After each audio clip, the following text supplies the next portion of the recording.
Children and the teenager who struggle with attention deficit hyperactivity disorder, ADHD, either inattentive or hyperactive, sometimes they may present as depressive symptom, feeling sad, feeling down.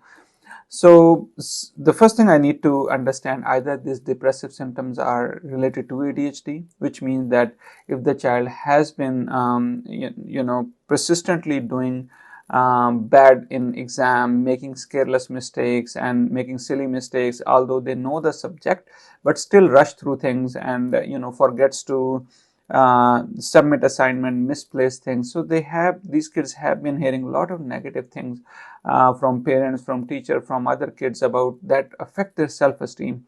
And sometimes, when this ADHD symptoms or the diagnosis not get treated, they may present as a depressive symptom, feeling sad, feeling down, low self-esteem, does not wanting to live, wanting to die. But when you explore, the further why they are feeling that way, many times I found the ADHD is contributing to it.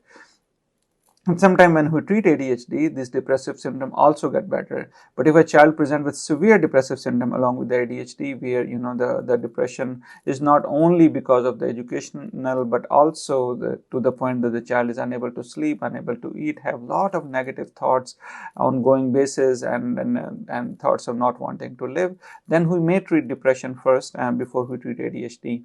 The medication that we usually treat for depression and the ADHD, Wellbutrin or the bupropion, is a really good medicine that we treat someone with the depression and ADHD. But that does not mean that the child does not need a stimulant like a Ritalin or the Adderall medicine. So it's important to see when the depression start getting better, if the ADHD symptoms are still there, it's important to treat ADHD symptoms as well. And sometimes if the depression symptoms are not that bad from the beginning, so maybe starting with ADHD medication, and sometimes, as I mentioned, the depressive symptom may get better once we start the ADHD medications.